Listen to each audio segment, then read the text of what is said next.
Gracias a todos, muy buenos días. Gracias, Melvin, Elsa, por la invitación. Creo que este es mi segundo o tercero Banking Day.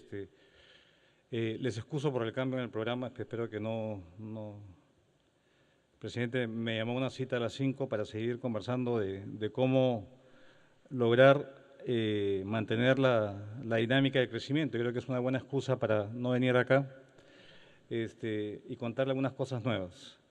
Ante todo, quisiera agradecerles a todos por estar acá presentes y hacer un saludo especial a mi amigo Alberto Berme, que está acá, que nos acompaña, que es un peruano que es un modelo a seguir por sus logros profesionales. Quisiera no hablar de banca. Van a escuchar ustedes de banca todo el día, ya Melvin hizo un buen resumen. Yo quisiera hablar de qué hacemos para seguir creciendo a 6% o más, en un entorno internacional que tampoco voy a hablar porque ya todos lo sabemos cómo está y probablemente Alberto y otros nos vayan a ilustrar acerca de los retos que tenemos. Pero en síntesis, el mundo no va a ser tan favorable como ha sido en el pasado. Entonces el esfuerzo es interno, principalmente interno, para sostener las tasas de crecimiento que hoy en día se están estabilizando en torno al 6%, 6,2%, nuestro potencial de crecimiento 6,5%. ¿Cómo lograr mantener eso como piso, y poder incluso crecer aún más? Los datos coyunturales del último mes, junio, ha sido muy bueno en términos de lo que es la producción de electricidad, 7,5%. En promedio, los últimos meses estamos 7,7% de producción de electricidad, es un proxy bastante importante. Y ya el dato de mayo de consumo de cemento muestra una tasa de 14%, que es una tasa bastante razonable y que nos augura, creo yo, un crecimiento, digamos, mayor los siguientes trimestres de lo que hemos visto hasta la fecha. Yo quisiera hablar de lo que está haciendo el gobierno y las reformas.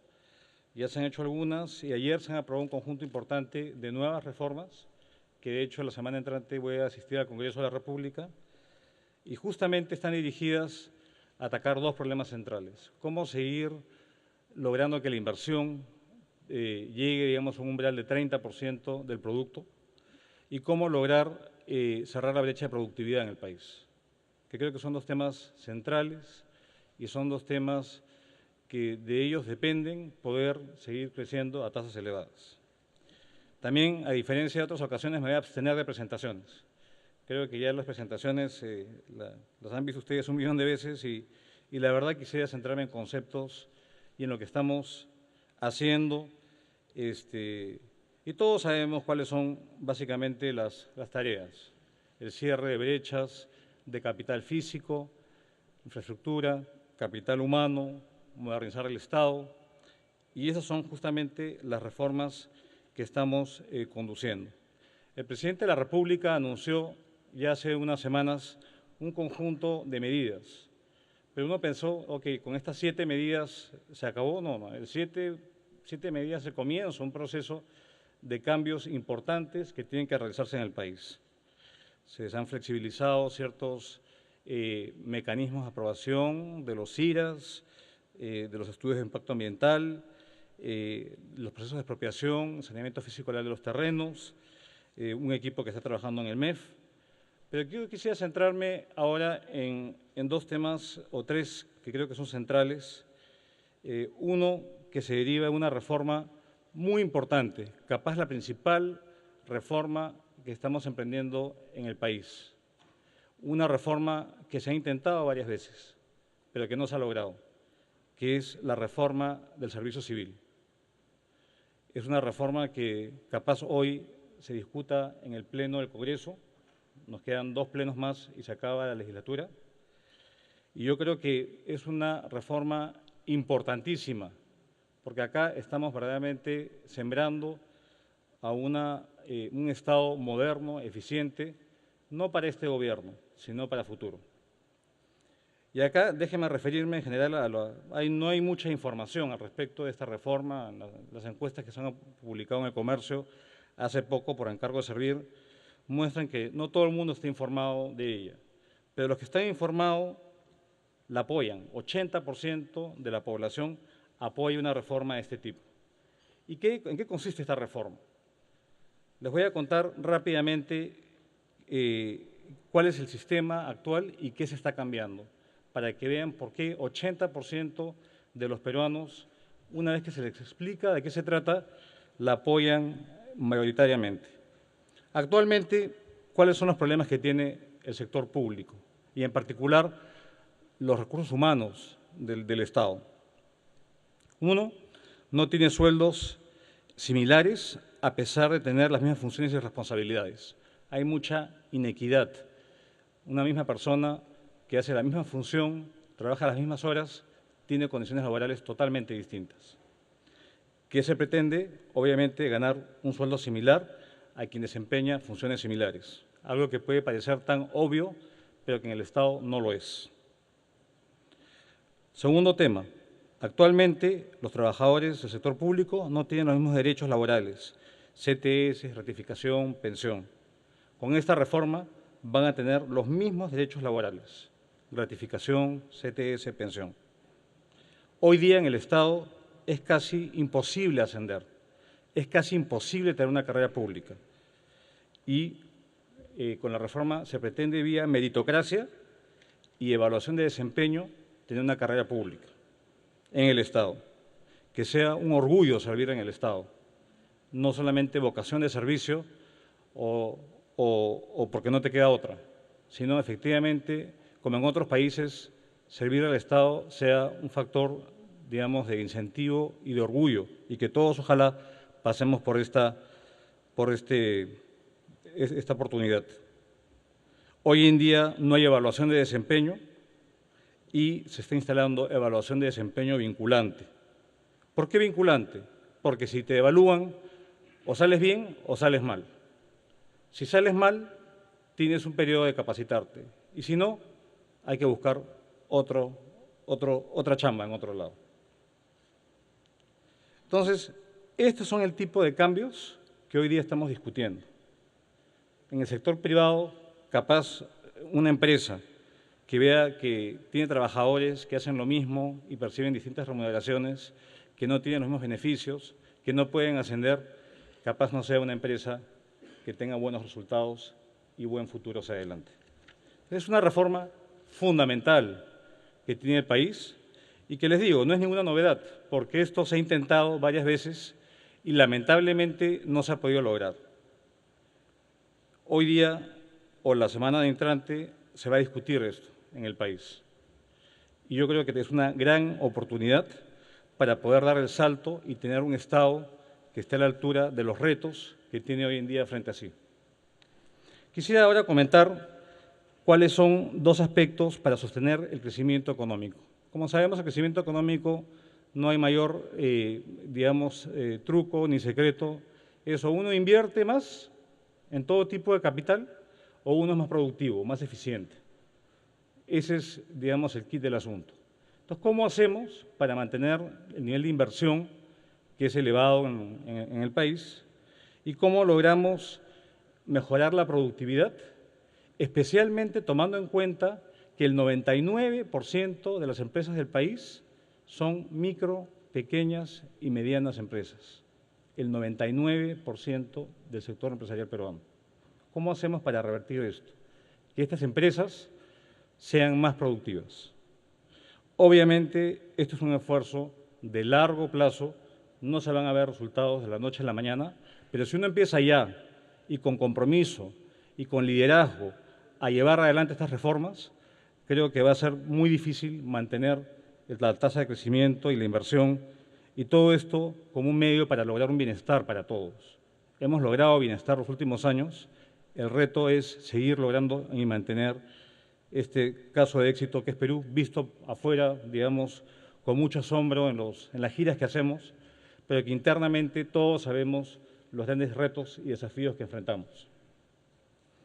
El día de ayer hemos aprobado un importante proyecto de ley en el Consejo de Ministros que tiene 4 aspectos importantes y quisiera ahondar un poco en ellos. Ayer fue un poquito tarde, estaba el partido Brasil-México, creo que eso nos quitó un poquito del rebote con los medios, pero hoy a las 9:00 de la mañana creo que hay un poquito más de interés capaz en estas noticias. Básicamente, ¿de qué se trata y qué estamos haciendo? Son 4 bloques y con esto no termina, porque se viene un tercero, cuarto y quinto paquete de medidas para dar crecimiento sostenido a largo plazo. Entonces, ¿en qué consiste este segundo proyecto? Que de hecho hoy vamos a discutirlo en la Comisión de Economía, con los asesores de la Comisión de Economía, y esto debe entrar la semana entrante y queremos que se agende y se apruebe esta legislatura ampliada. Tenemos 2 semanas para que esto ocurra y vamos a hacer todo lo que está a nuestro alcance para que así sea.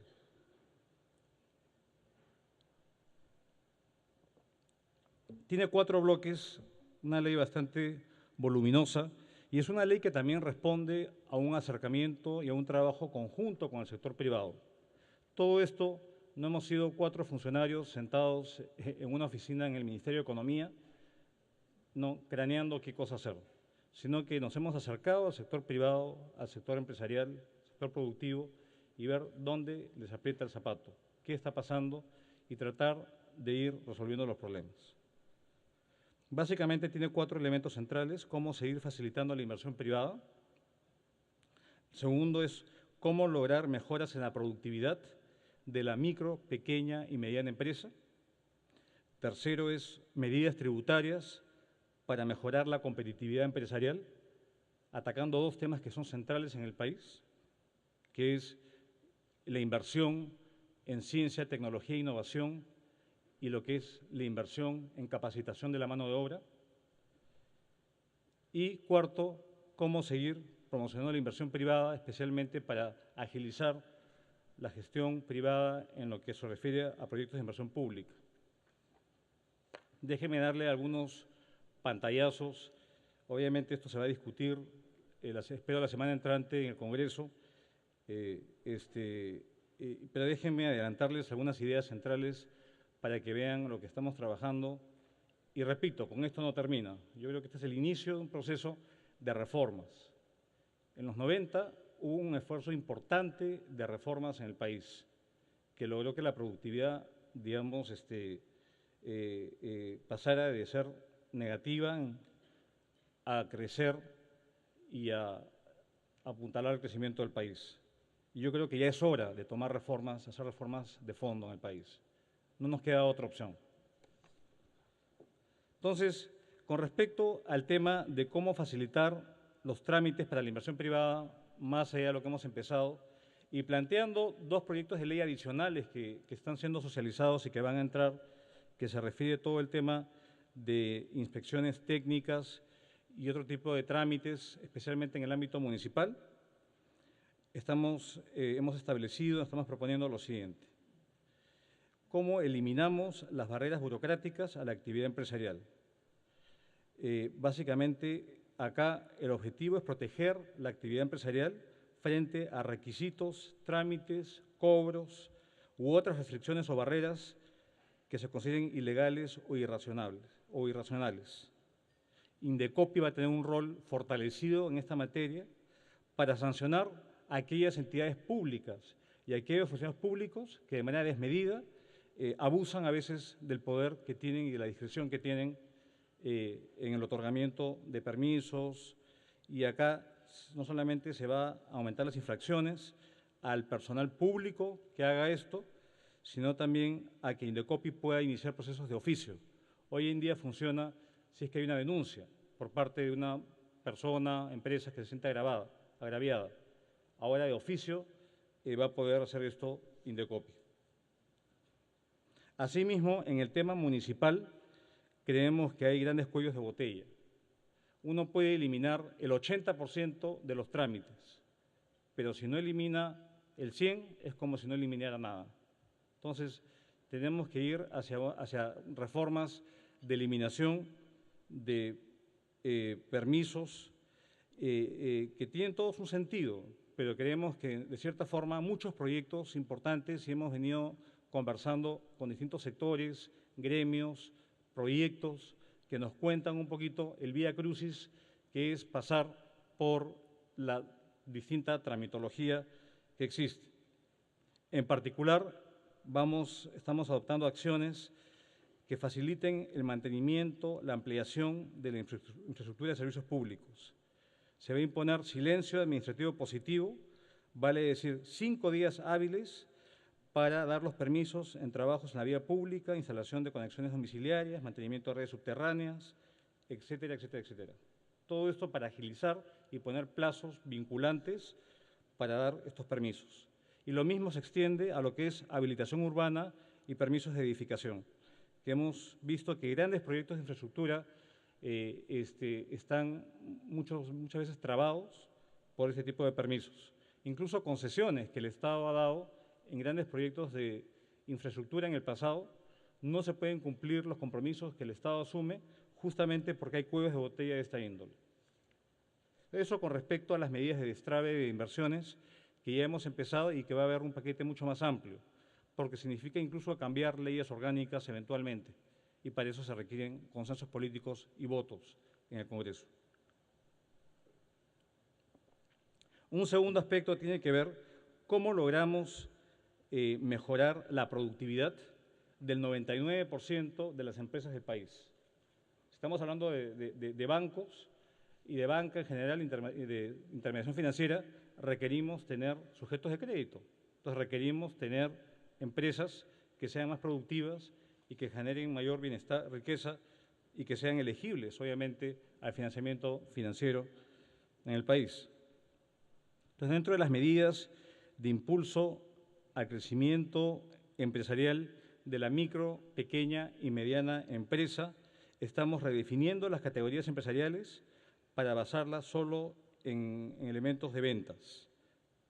Estamos eliminando el criterio de número de trabajadores para la definición de lo que es una micro, pequeña y mediana empresa.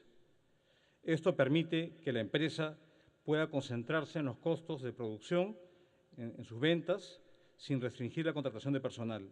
Incentiva a reducir costos, aumentar productividad, lo que les va a permitir crecer a estas empresas.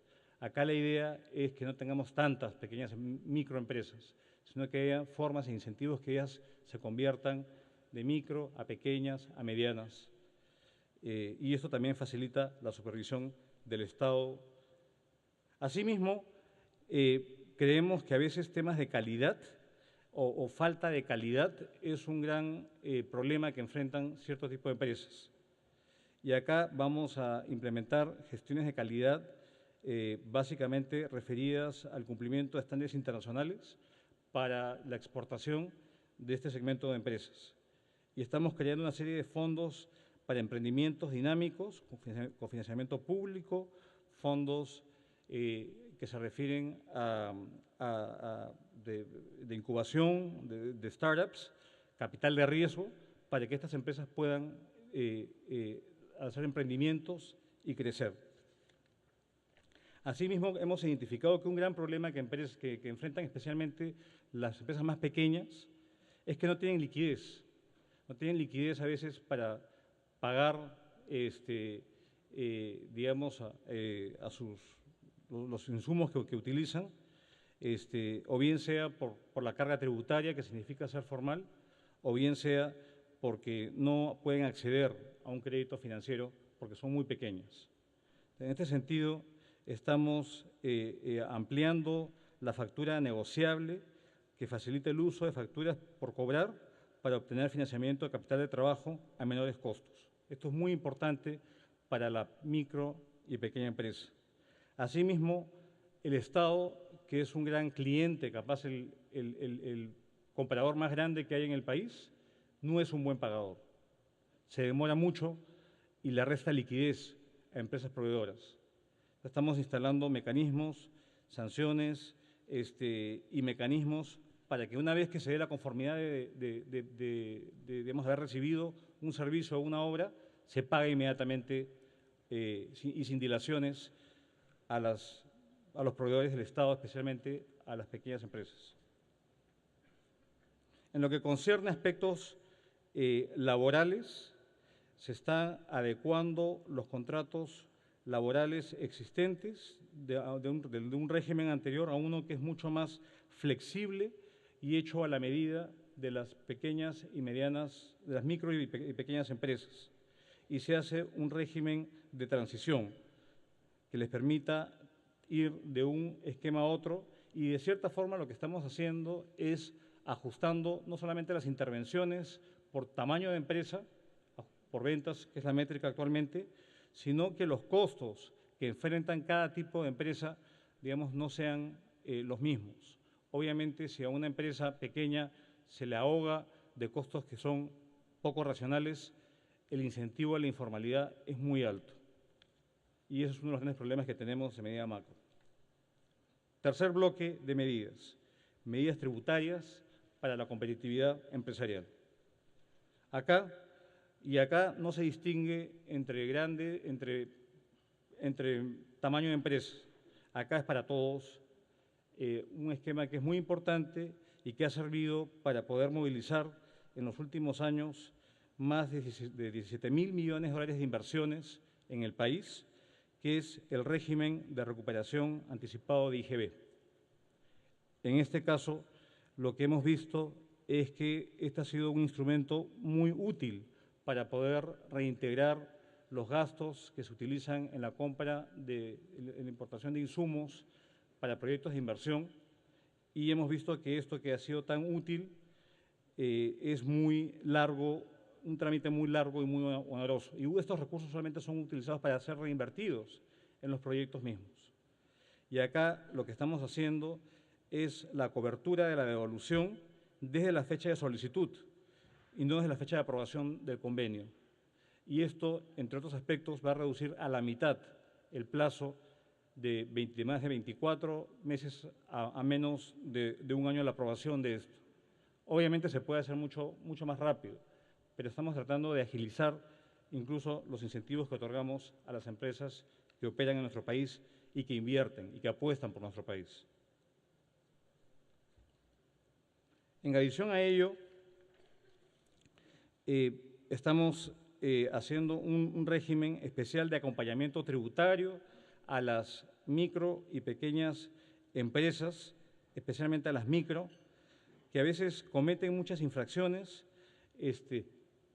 con la SUNAT y que viven ahogadas de multas, muchas veces por falta de conocimiento. No todo es porque le quieren sacar la vuelta a la norma, sino porque falta mucha educación y conciencia tributaria en el país.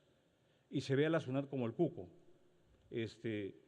Pero yo creo que para que perder el miedo y obviamente en una relación razonable, se está estableciendo un periodo de 3 años de acompañamiento donde ciertas multas van a quedar en stand-by en tanto se puedan subsanar. Acá no hay perdones, acá hay un proceso de aprendizaje, pero usted, si cometió una infracción, tiene que subsanarla. Pero le damos un periodo de 3 años para lograr este objetivo. Asimismo, estamos modificando el esquema de RUS. Este esquema es el más simple que tenemos. Uno paga 20 soles a las microempresas para que puedan cubrir toda su obligación tributaria, IGB y renta. A las empresas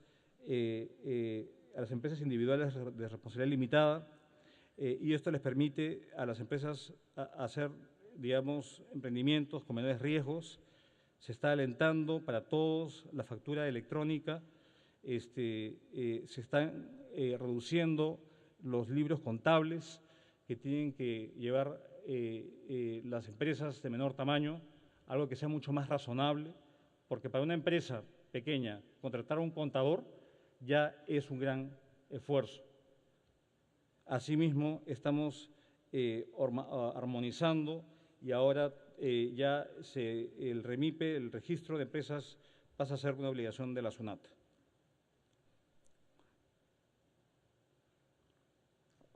Con respecto a dos temas que son centrales para el país y pensando en cómo tener un país con una oferta diversificada, cómo poder apalancar el crecimiento de nuestro país en base a nuestra riqueza natural.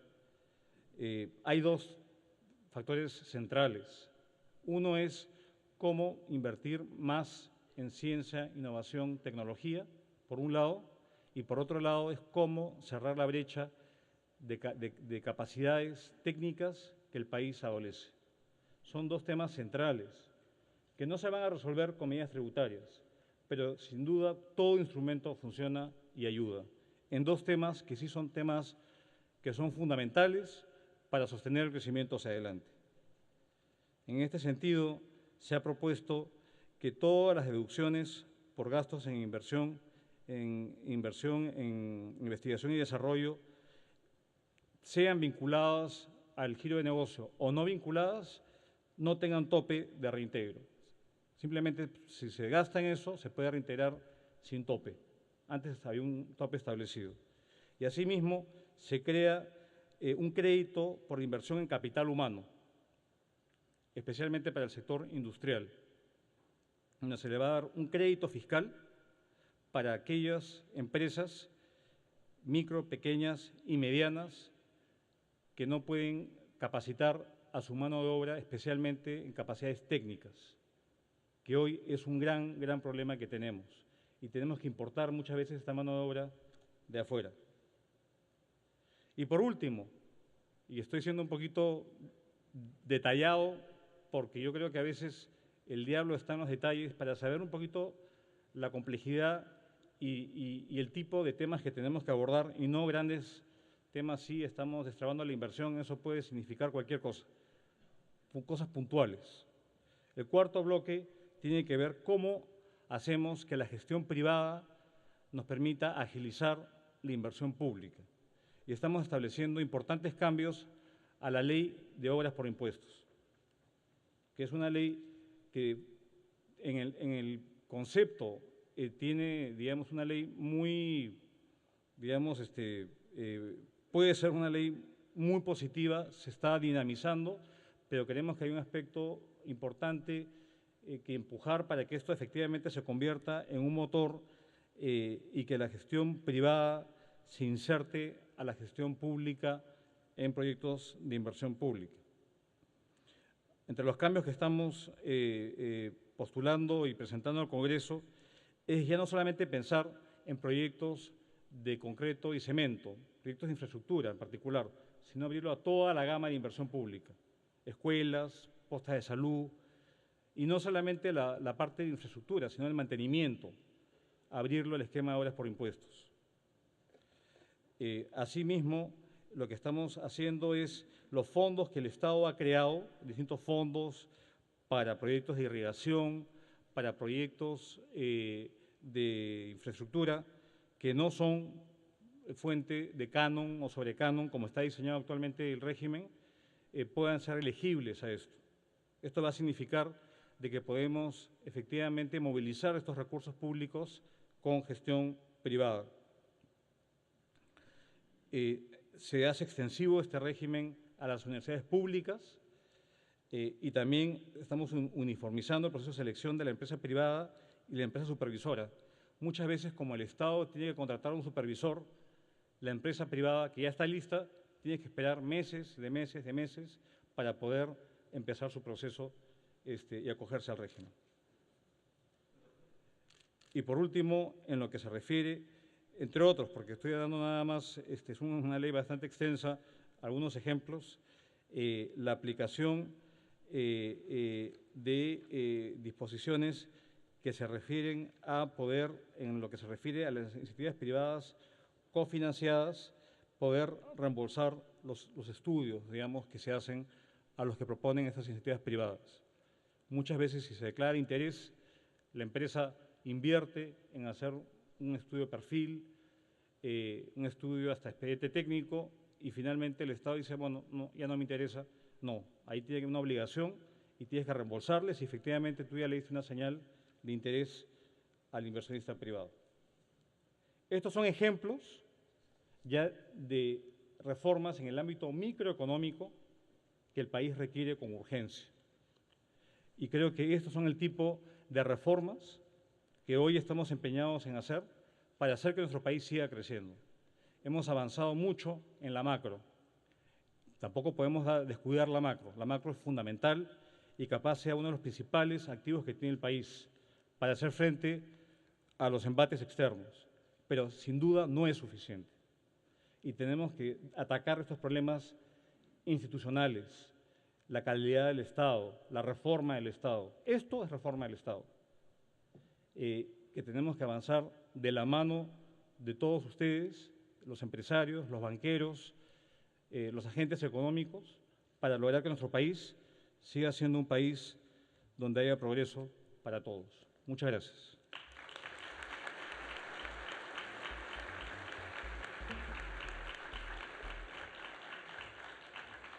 Muchas gracias, señor ministro. Lo felicitamos por estos anuncios que verdaderamente entran a nivel de detalle.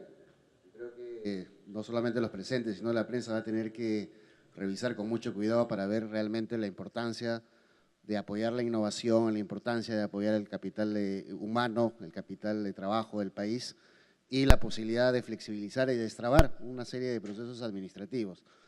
Me gustaría hacerle algunas preguntas, señor ministro. Tenemos un concierto, una condición, digamos, internacional bastante inusual en los últimos meses. Básicamente hemos observado un incremento de las tasas de interés en los mercados de bonos de manera relativamente significativa para lo que estábamos acostumbrados, digamos, en los últimos 2 años. Y el riesgo país de Perú ha subido a niveles de 180 puntos básicos sobre la curva soberana americana. ¿Qué opinión tiene al respecto? Bueno, yo creo que este es un tema que no solamente afecta a Perú. De hecho, recibí un correo electrónico de mi amigo, el ministro de Hacienda de Colombia, Mauricio Cárdenas, diciendo que le ha pasado lo mismo a él y a otros países. Y acá yo creo que es un conjunto de factores. Obviamente, factores externos y factores internos también. Hay que hablar con franqueza de las cosas. Lo externo lo sabemos. Han caído los precios de las materias primas, ajustes del precio del cobre, del oro, obviamente respondiendo a dinámicas de crecimiento menor en la economía global, en particular lo que está pasando en el Asia. Estoy seguro que Alberto y otros van a comentar acerca de esto con bastante más detalle. Lo segundo es la expectativa del fin de las políticas de expansión monetaria en los mercados industrializados. Eso hace que obviamente los agentes económicos comiencen ya a replantear cuáles son sus inversiones, ante la expectativa solamente del cambio de la política monetaria y el fin de estos planes, digamos, de relajo monetario, digamos, de Estados Unidos, que ya el señor Bernanke le está poniendo ya fecha de límite. Esos son factores externos, obviamente, caída de commodities, estos cambios en la proyección que se tiene, y obviamente aspectos internos que tienen que ver con temas políticos, que tienen que ver con temas de trabas, que tienen que ver con un clima de polarización. Yo creo que es el conjunto de estos aspectos que explican que el riesgo país haya subido. Pero esto yo lo veo como una señal de que lo externo obviamente es poco lo que podemos hacer y que debe estimularnos justamente a trabajar en el tipo de cosas que he mencionado. Y no solamente en las normas, sino en la acción puntual de que todo esto conlleve a que veamos proyectos que hoy en día están parados por distintos motivos, se anuncien. Y todo es muy complejo, pero yo creo que la complejidad no es excusa para no llevar adelante medidas que se tienen que hacer a nivel interno. Obviamente también requerimos tener un entorno de estabilidad social en el país y estabilidad política. Cuando vamos afuera, no nos preguntan tanto por el nivel de la capacidad de pago del país, son otro tipo de consideraciones que están en la mente de los inversionistas. Entonces tenemos que tratar con acciones concretas de disipar cualquier duda que haya. Y acá, una vez más, ratificamos que la única forma de que el país siga es vía el crecimiento económico, la inversión privada y que genere bienestar. Si eso termina, la cosa se puede poner, digamos, menos favorable. Y justamente creo que es la combinación de estos tres aspectos que he mencionado que han incidido en este incremento coyuntural, espero, del riesgo país. El día de ayer el banco Barclays sacó un reporte donde recomienda en Latinoamérica, digamos, ponerle un poquito más de inversión a Colombia y a México y un poquito menos a Perú. Y entre los factores señala que puede haber posibles cambios en el manejo económico del país. ¿Qué tiene que decir al respecto, señor ministro? Están de moda los informes de los bancos de inversión, haciendo futurología y tienen bolas de cristal que no las conozco. Miren, en estos puestos son de confianza. Y en tanto el presidente de la República nos reitere la confianza, seguimos trabajando. Y como yo he dicho en distintas oportunidades, para mí, yo tomo cada día de trabajo, que cada vez digamos, hay desgaste físico, cada día lo tomamos como si fuese el primer día de la gestión, digamos, con el entusiasmo que debemos tener para llevar adelante estas cosas. Han especulado acerca de mi salida, bueno, eso depende del presidente de la República, evidentemente, todo su derecho a ver los cambios que él hace, pero de lo que yo he escuchado últimamente y hablando con él todo el tiempo, por los encargos que me da, pareciera que no es el caso que él estuviera pensando hacer cambios, ni en la política económica, ni en el Ministerio de Economía. Pero esa es potestad del presidente de la República. De hecho, hemos aprobado esta ley, vamos a aprobar otras leyes en la segunda mitad del año. Entonces, bueno, eso es lo que yo tengo que mencionar. Yo descarto estas especulaciones, pero que siempre es una posibilidad, pero nos mantenemos firmes en el caballo para seguir trabajando por el país. Qué bueno. Una última pregunta, señor ministro. Usted es uno de los principales proponentes de la Alianza del Pacífico. Y obviamente en grupo somos más fuerza que de manera individual. ¿Por qué la Alianza del Pacífico es tan importante para el futuro del Perú? Dentro de este contexto, digamos, de promover la inversión, generar sostenibilidad en el crecimiento y saltar esta barrera de ingresos medios, que es como una trampa, digamos, para muchos países que han llegado al estadio de Perú. A ver, yo creo que la Alianza del Pacífico, eso fue uno de los grandes temas de la última gira que tuvimos fuera del país. Creo que es primera vez en la historia de muchísimos años de los intentos de integración en la región que parece que está funcionando. Se ha intentado la Comunidad Andina, el Mercosur, y todos han enfrentado problemas muy importantes.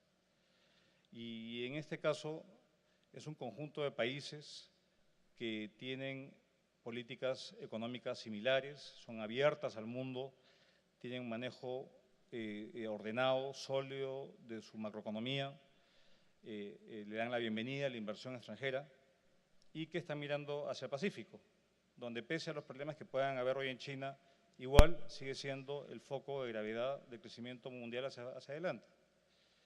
Entonces, obviamente hablar de un bloque que es un bloque que compite con el tamaño de Brasil, que tiene un tercio del PBI de América Latina, que exporta 50% del comercio de América Latina, sale de este bloque de países.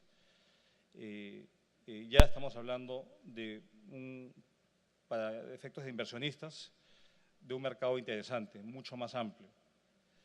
Una cosa es venir a un país que tiene un PBI de 200.000 millones de dólares y otra cosa es ir a un bloque con un PBI de 2 trillones de dólares. Es muy distinto. La escala, en este sentido, sí importa. Y estamos trabajando para crear una zona de libre comercio entre los 4 países, en poder propiciar la movilidad de trabajadores y digamos, empresarios. Estamos trabajando justamente en integrarnos financieramente en los mercados de capitales. Y de hecho, en el mes de agosto tenemos una siguiente reunión de ministros de Economía y Finanzas en Santiago para seguir profundizando este esfuerzo. Yo creo que el interés que esto ha despertado en países tan lejanos como Japón o como España, y España no tiene costa pacífica, creo que dan de la potencialidad que tiene este bloque. Este bloque obviamente tiene como foco el tema económico. Si no hay integración económica, en mi criterio, estamos hablando de retórica. Tiene que haber una integración económica real para que los países puedan presentarse como un bloque y como un mercado mucho más amplio y con amplias oportunidades. Y esto de Perú gana. Acá nosotros somos la economía más pequeña de los 4 y podemos ganar de integrarnos con países que estamos llevando, ojalá, adelante este proceso de integración, y vamos a meterle todo el pedal para que así siga y mostrar resultados concretos en las siguientes cumbres, donde hay una clara apuesta por parte de los 4 presidentes que hacen este bloque. Muchísimas gracias, señor ministro. Un aplauso, por favor.